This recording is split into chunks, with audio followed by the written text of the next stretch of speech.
So hello, I'm Michael Grassia, art director of Pronto Comics. I'm here with. Dan Thompson, the creator of Rip Haywire. I also do a comic strip called Brevity and a kids puzzle called Kid Spot. Okay. And I want to say thank you for taking the time with us. I'm actually a big fan of yours, and this is an honor to talk to you. Thanks. How about you just, before we get into your strip, how about you talk about your cartooning background? How'd you get into comics? How did well, we'll talk about Rip in a moment, but how did you get into comics? Like, what drew you to the medium? I was a lifelong comic book lover. I always loved comics. My favorites were always anything that John Byrne did, and I also always liked the westerns, like Rawhide Kid. Mm-hmm. My mother and I would always go to a youth bookstore in my city, and they would have everything from Marvel or DC, and they were always like really, you could swap them. It was like a book swap, and I just fell in love with the graphic art form, and so I went from there into just always wanting to draw, and then when I got out of high school, I had no idea what I wanted to do, so I just started trying to get into comic books, and I just wasn't a good enough illustrator, and so I ended up reading Calvin and Hobbes, and I had no idea that you could do the kind of things that I wanted to do in comic books in a comic strip. Mm-hmm. And I thought, oh, this would be better for me, if I did that. So I mean, Calvin and Hobbes just changed my life, and so I started shifting towards comic strips, and then from there, I found out the odds of getting in, but it didn't deter me because I was really invested in it. It was the only thing I really wanted to do, and so I started getting much better at art, and then I got a job in Connecticut doing cleanup art and character design for an I'm sorry, for what? There was an animation studio in Connecticut that I got hired from Okay. to do character design and clean up Okay. animation, and they would do like Kid CD-ROMs for like Fisher Price and stuff like that. It wasn't like a TV studio or anything. Yeah. No, it's interesting you say that. CD-ROM type kids. Yeah, no, it's interesting. My first job was doing concept art for a kids' educational software company. So. Oh yeah. Yeah, very similar. Maybe we worked together. This was it. It was called it was part of Vivendi Universal, which was a conglomerate, and it was a small little studio that farmed out the work through the studio. And from there, they would ship it over to Vivendi, and then they would package it. It would be either Fisher Price or I think it was like Knowledge Adventure and all these different things. But all we had to do was clip art, or we had to create these new like concepts and everything like that. And so it would be up to us to create the characters and all that, or we would have to just do whatever that they wanted us to do. So we had a staff, a huge, at least 100 people. Oh wow. Do basic old traditional 2D animation, and then we would ink it, or we would character design and clip art, and then we would and then they would. It was really fun. They had a sound studio, they had everything. It was pretty cool. That's awesome. So I'm sorry, I'm just adjusting the computer here, so you see my head move a little bit. I'm just trying to get a better view. So let me ask you, okay, so you did that job. How long did you work before, like in the field outside of comics, before syndicating yourself, and or not self-syndication, obviously, getting syndicated and being with a full-time cartoonist here? Yeah, what I ended up doing was, when I got out, when I left, well, we all got laid off because they removed the 2D animation studio and turned it into a 3D animation studio. And so all the concept guys got laid off, and inkers obviously didn't need them. And so from there, I decided I wanted to be a freelancer. And so I started freelancing, selling gags to magazines and to to websites. Some of them were adult, and just to make money and just to survive and not go back to another job. And so when I did that, Go Comics had created Comic Sherpa, which is a website that you pay to be on it, and because it's under the umbrella of Universal Press, you get the views that maybe people that were reading Garfield might pop over to Comic Sherpa. And I created a comic called Lost Sheep, which was about a little sheep that leaves the flock, throws on a yellow sweater and some pants, some shoes, and he decides to go off into the world and make it as a person, except he's still a little sheep. So he's a little naive little guy, and the way the world works is just funny. It's kind of like a fish out of water type story. So that was my first try at showing the world really what I could do, other than just an editor at the Syndicate. Because everything that I ever did, I would create an idea, I'd draw up 30 cartoons, I'd send them off to New York or to Kansas City, and then I would get a rejection a couple of months later. Every once in a while, I would get something really nice saying, keep it up, keep trying this, or see how far you can take, see how crazy you can make this and all this. But once I got rejected, it was kind of like letting the air out of a balloon. I just was like, I don't want to do it. I'll just try something new. So when I did Lost Sheep, it was really popular. And Scott Kurtz from PvP had seen it, and he told all his community that they liked it. And so I got a lot of people checking it out, and it got really popular for a little while. And I had continued it for about 6 months, and then Go Comics had asked me if I wanted to go up to the main site to do that. And so I said, yeah, sure, and this is right at the early stages of internet. It was like probably I think nobody had broadband or wireless or anything like that. So it was like really, there weren't a lot of people online like there are today. And I probably say that was in 2003, I think maybe. Okay. So I did that for a couple of years, and then I quit that, and I tried a whole bunch of other things, and they were just falling flat. I'd done the strip Lost Sheep. Yeah. It's on Go Comics now if you ever want to check it out. Yeah, I'm going to. I might have read it before. I'm on Go Comics a lot. Okay. Yeah, it's on the right hand side of Rip Haywire if you ever go over to it. There's a little link.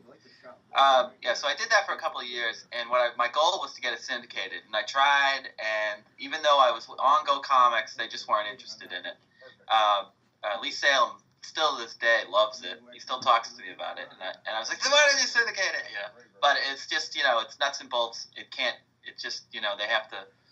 They have to really concentrate on what they think will sell, and obviously at this time, it wasn't going to sell, and so I just said, the heck with it. I'm just going to do something that I want to do, and I've always been a huge fan of Milton Caniff. That was like when I got into comic strips, other than Calvin and Hobbes, it was Milton Caniff's Terry and the Pirates, and Frank Robbins, Johnny Hazard, and of course Roy Crane, Captain Easy, and Buzz Sawyer.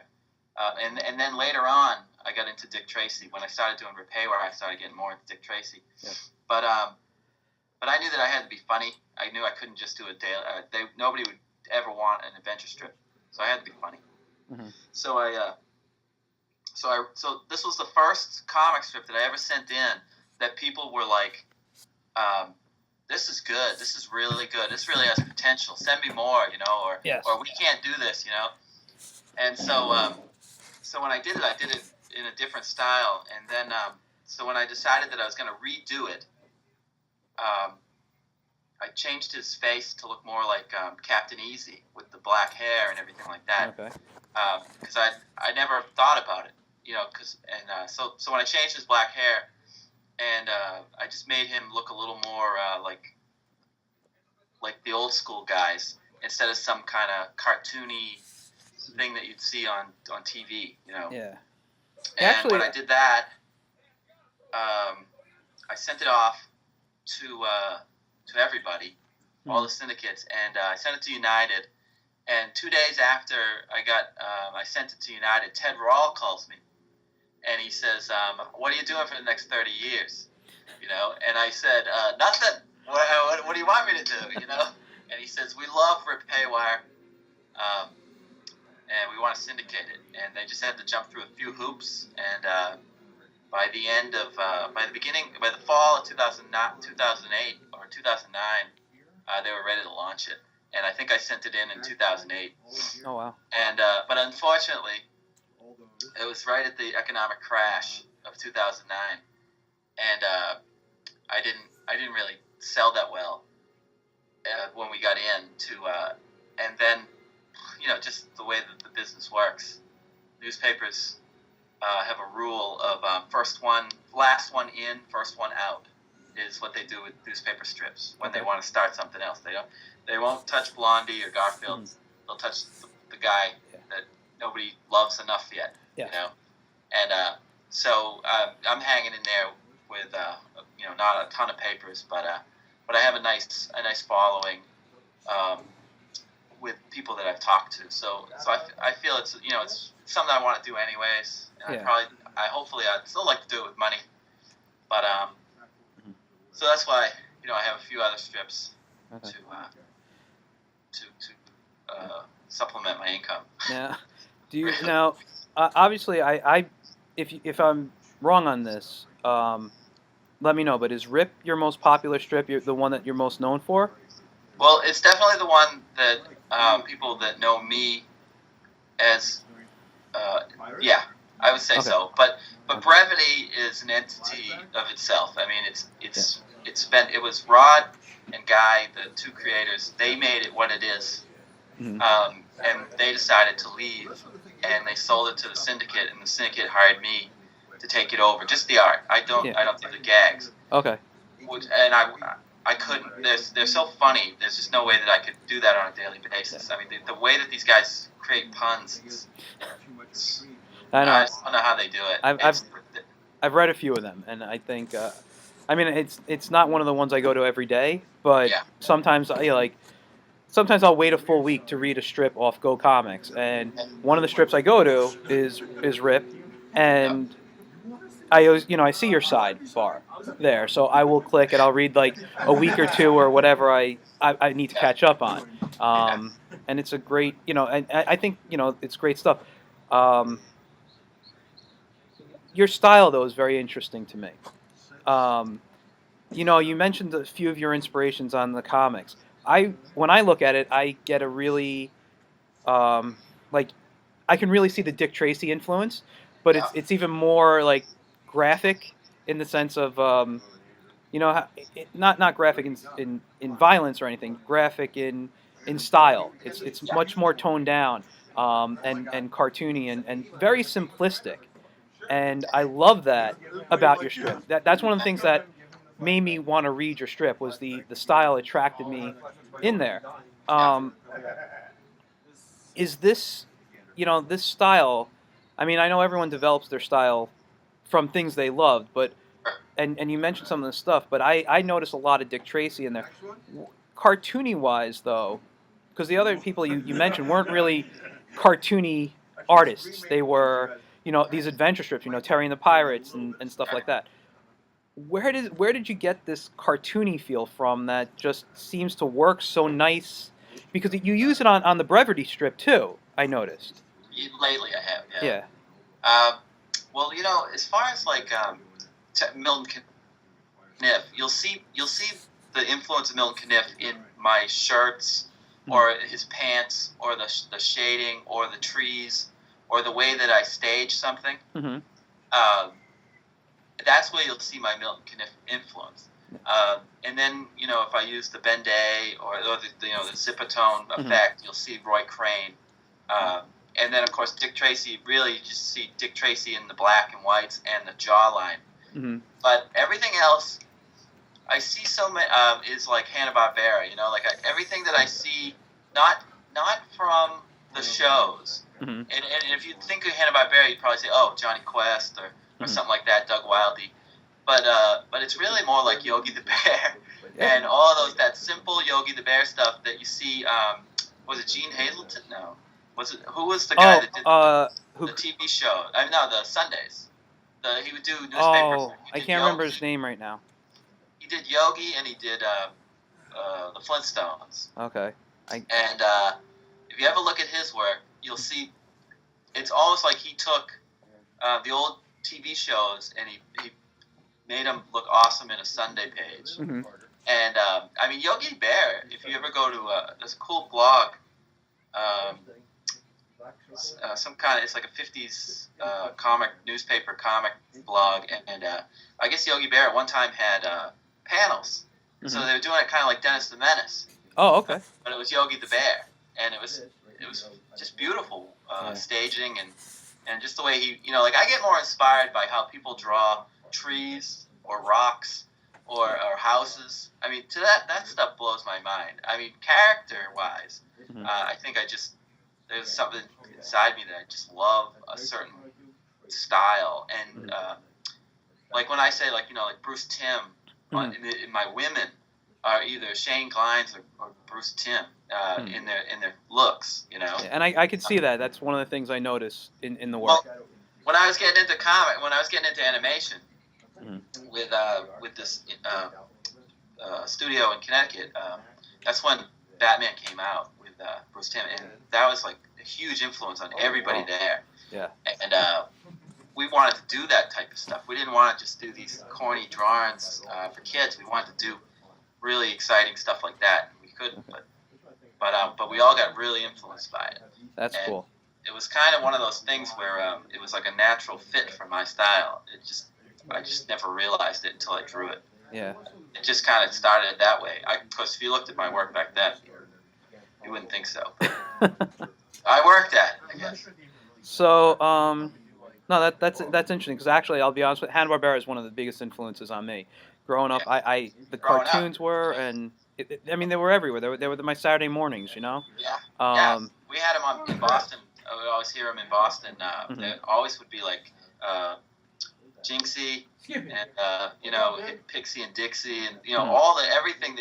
everything Hanna-Barbera it would be on in the weekdays. Yeah. Okay, let's talk about Rip then a little bit more in detail. You want to, because like we said, this is probably your more popular strip. Yeah.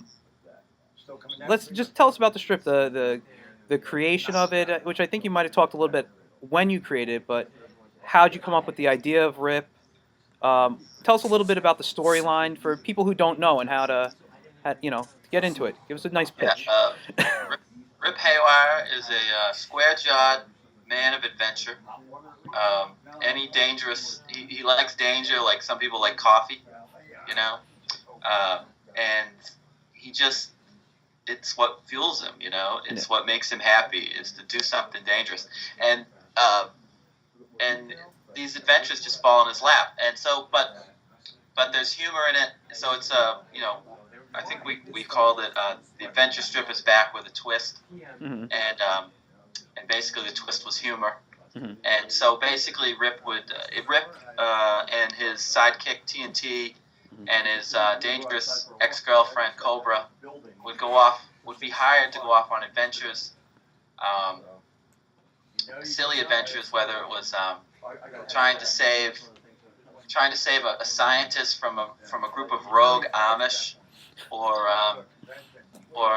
trying to do the opposite because of going against like a Tibetan monk who wants Rip to do it the opposite. He wants to fight the bad guys in a peaceful way, and so just all these like kind of things that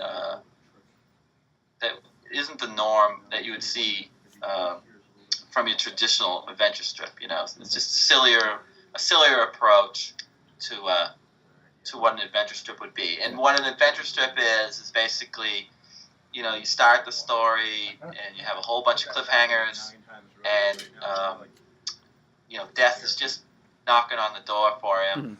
A lot of death traps, like Dick Tracy, and then he'll handle it in a humorous way, I guess. Mm-hmm. I wish I could say, say it the way Jim Davis says Garfield. Garfield, he's this. He's just a fat cat. I wish I could. It's just a little more complicated to No, explain this, I but understand. yeah. One thing I love about Rip Haywire are your jokes. I find that you actually do a lot of topical pop culture references. Yeah. When you're Trying to stay busy current. writing this strip, you know, how, I mean, obviously taken from what you know, your outside life, are you really big on like learning about the pop culture? You just stay up on it that you can write the humor? I mean, what is your interest in pop culture itself? I mean, sometimes you do older references, but a lot of the stuff is kind of current. Well, I think a lot of it has to do with people like to laugh about things that they can relate to, and they can't necessarily relate to what Rip is going through at the time. They can't say, "Oh God, I remember when I was in Afghanistan being hunted," you know. Mm-hmm. Um, so the topical humor helps people Mm-hmm. enjoy it a little more, you know. I mean, Yeah. and I think that has a lot to do with why we write, you know, topical humor. Yeah. Because I have a really good editor, so he keeps me not doing boring stuff. He'll always say, "Do this, write this," you know. Yeah. I say, "All right." Okay. But yeah, that's why we do topical humor, so we can basically keep people happy, because it really is when people read humor, it's more about them than it is about me. And you know, Scott Adams used to always say, I don't know him, but I read it. It's not about you; it's about them. And if you have a niche about sewing, then you're going to have about 5 or 6 people reading your strip. But if you have a niche that's about computers or about the office work, you're going to have a readership of millions of people, because that's something that they all go through every day. And so my editor and I's approach to it is to give them the adventure that they want, but also give them the humorous side that they can be happy with to get their punch, you know. So yeah, I mean, Rip's daily life is basically, you know, this mess, but he also pays attention to all the topical stuff too, you know. That's cool. Does that make sense? Yeah, no, totally. I mean, that's actually later on. I was going to ask you about advice that you can give. I think that's actually a really good piece of advice for an aspiring writer or cartoonist in general, just to Yeah. think about, think about your audience, think about who you want to sell to.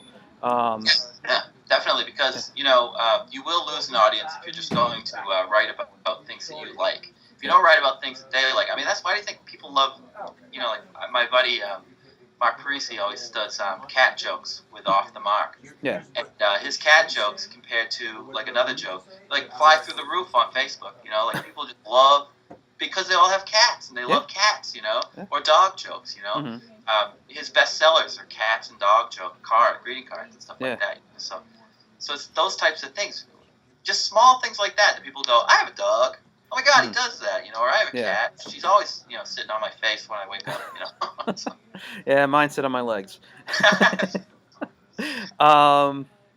Okay.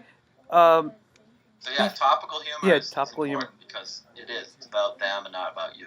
You know? Before we move on to the actual advice, because that's a good piece.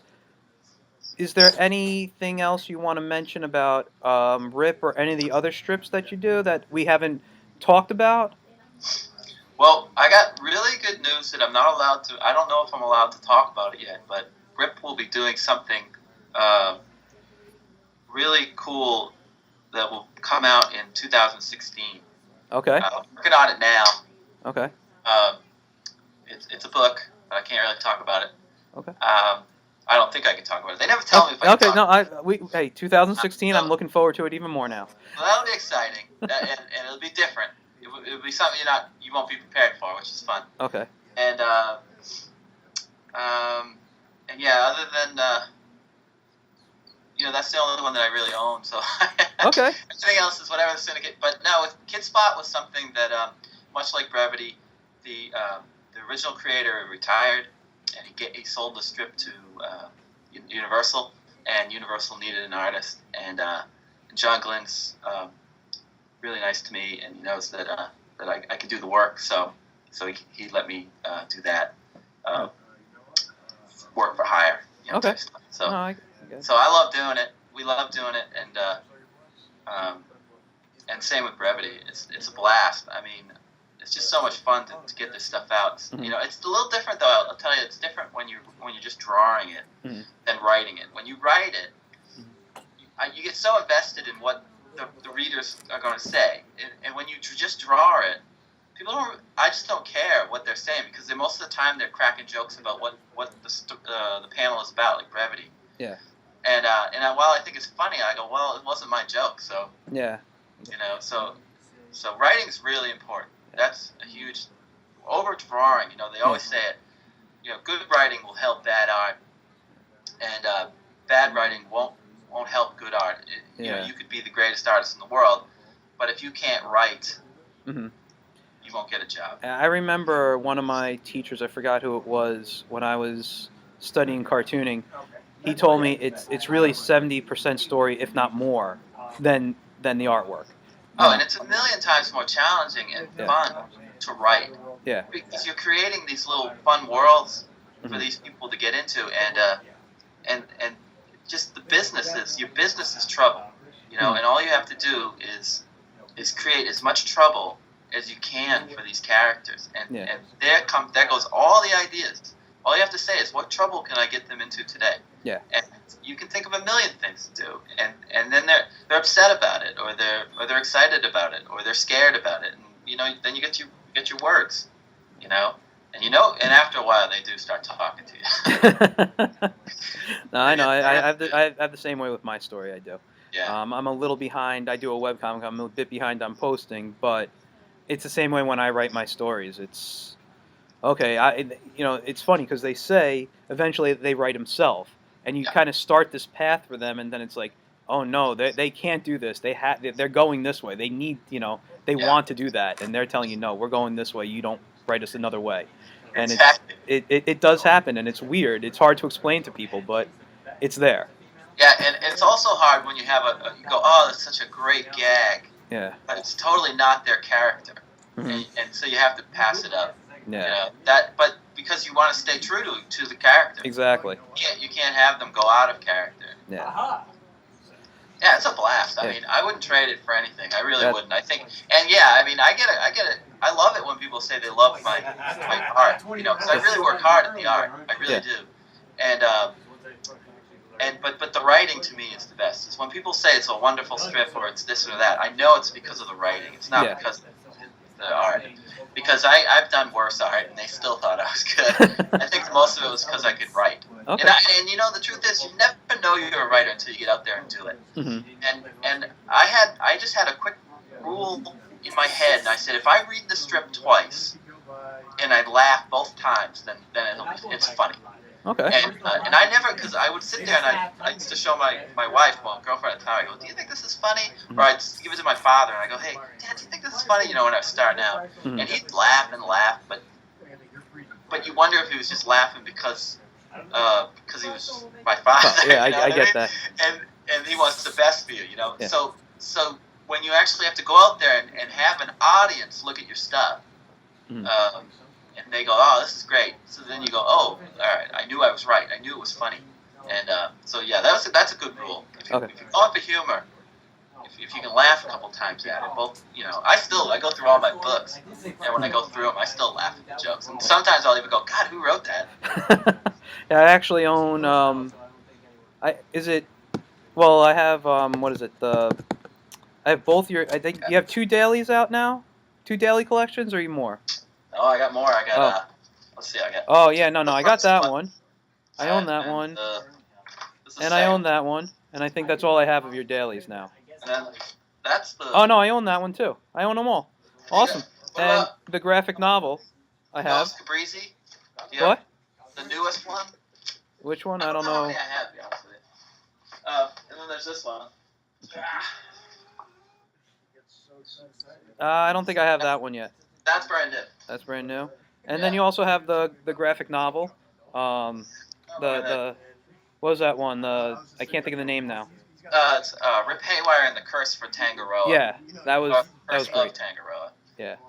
Yeah, that was a cool idea. That was we published that with IDW, which I never thought in a million years I would get such a big company. Mm-hmm. And the guy that does all the Library of American Comics, Dean Mullaney. Okay. He writes me out of the blue and says, "This is the best comic book I've ever read in the past 20 years." Wow. And this guy's done everything. Hmm. And of course, I had nothing. I had nobody to show. I was like, "You gotta be kidding me!" He sends me an email, and I can't publicize it. Mm-hmm. So yeah, things like that make my day. I'm like, I won't make a lot of money off it. I didn't make anything off it, but because it was small. It was a small. I think it was a small printing. Even though it's still on Amazon, and we got paid royalties, and I think I got some royalties, but it certainly didn't do Calvin and Hobbes worthy. I don't think there's many strips that'll do Calvin and Hobbes worthy. Very few. Yeah. And that's, I'll be honest, that's one of my favorite too. I just bought the collection the other day. I have it. Me too. I haven't even unwrapped it from the cellophane yet. I need to sit down one day and just start going through it. At least you got it. I didn't get it yet. It sold out on Amazon. I have to wait for it. And you think I'm with the syndicate. You think I'd get one? They'd send me one for free, but nah. Okay, let's.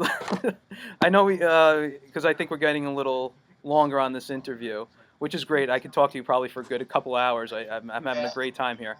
I know you've given some great advice already. Is there anything else you'd give to aspiring artists or writers or? I think the best thing that I ever read about this is just writing in general. I think writing's the most important thing. I mean, you get into the business because you can draw, mm-hmm. and because you grew up loving comics. Like I love comics. I mean, I still to this day my favorite comics is still the Rawhide Kid, and like just Captain America, and even the Beetle Baileys. Just yeah.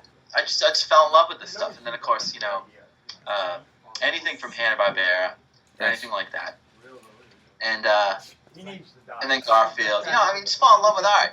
You do. You end up wanting to do it, but then you never believe that there's a career out there. You never believed once that you could do this for a living, and then you hit a crossroad. You look yourself in the mirror and you say to yourself, "What else can I do?" And my personality is the type that I don't really like going to work, a 9-to-5 job. I'm kind of a creative type, so I prefer making my own hours. Yeah.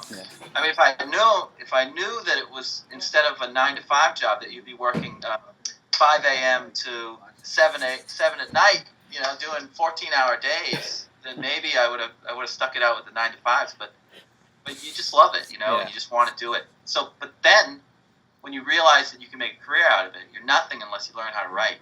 Okay. And you really have to write. You have to learn to write, and the only way to write is to, I guess, fall in love with cartoonists or writers that you just really go, God, that's my sense of humor. Yeah. And then you say, but what is he doing that I'm not doing? And then try to find those little subtleties of, you go, oh, it's that how he words things, Yeah. It's how he, and another thing is use I can't say the word, but use it, a thesaurus. Oh, thesaurus, yes. That's the greatest thing in the world. You can turn the dumbest line into a hilarious line just by finding a better word for it. And so things like that. That's really the only thing I can think of. But yeah, writing is the most important thing. And like I meant to say, the best line I ever read was you're in the business of trouble, and you have to just constantly throw these characters into trouble. And even Blondie, Dagwood's all about getting in trouble. I mean, that's his job, Yeah. I mean, your job for your character is to get him into trouble, and that's the best thing you can do. Always think trouble. That's really good advice. I've never actually heard it put that way. I've heard people give advice on writing before, but never to say, let's give them trouble. That's what your job is, to give people trouble, your characters trouble. That's really good advice. That's as simple as you can put it, I guess. Yeah. And I read it in a book. I don't know the name of it, but I said, God, that's as simple as you can put it. And so I've been trying to remember that. All right. Myself, not just tell you. So my last question, just for you, is there anything you want to promote? I know you said you got something coming in 2016 that you can't talk about, or don't know that if you could talk about it or not. But Can't. um, Hold on, I'll get on the phone. but is there anything you want to promote? New books, new strips? Just give a website. Anything you want to do? Just if there's people out there that have never heard of Rip Haywire, check it out on Go Comics. Brevity 2, Brevity as well, and Kid Spot if you have kids that like fun puzzles and stuff like that. I think that's pretty much it. And go out and buy my books. You can find them all on Amazon, right? Yeah. Okay. Yeah, I do them all. I do them all through Create Space. Okay. And I don't do them through a publisher. I mean, even the big guys are having a hard time selling books nowadays. So it's really it's really for the fans that want something, And we don't make a ton of money. Nobody makes money now. So it's just doing. I mean, you just have to have your hands in everything. What was I gonna say? You mentioned that you do everything through CreateSpace. Do you do anything? Do you have them like set up for Kindle or anything like digital? You can do it with Kindle, but there's a part of me that just says why. Well, I come from I want to hold the comic in my hand, and Yeah. I get that too. But I'm just thinking from a business perspective, would you? Well, I would think if I was going to do something, I'd rather do it with the iTunes because iTunes has like Kindles are small. Like I bought a Batman book off of Kindle, and to see it on a black and white in a little tiny Kindle doesn't appeal to me. And I'd rather use it on an iPad or something like that. Okay, that makes sense. Yeah, because I think the graphics are just better. I think to me, Macs are just more graphics. Yeah, and Amazon just doesn't. I get that. Okay, well. Book-wise, yeah. Okay. That's the way. Yeah, no, I agree with you. I'm actually looking into something and going through CreateSpace myself, so it's. Well, it's because they distribute through Amazon. Yeah. Where else are you gonna go? Yeah. To buy books. Well, that's really cool. So, well, thank you very much for the interview. I hope we can talk again some other time. It was great talking to you. Yeah, it's great talking to you. And I will, I'll see you around. I mean, thanks very much. Yeah, hey, good luck with the rest of the day. Thank you.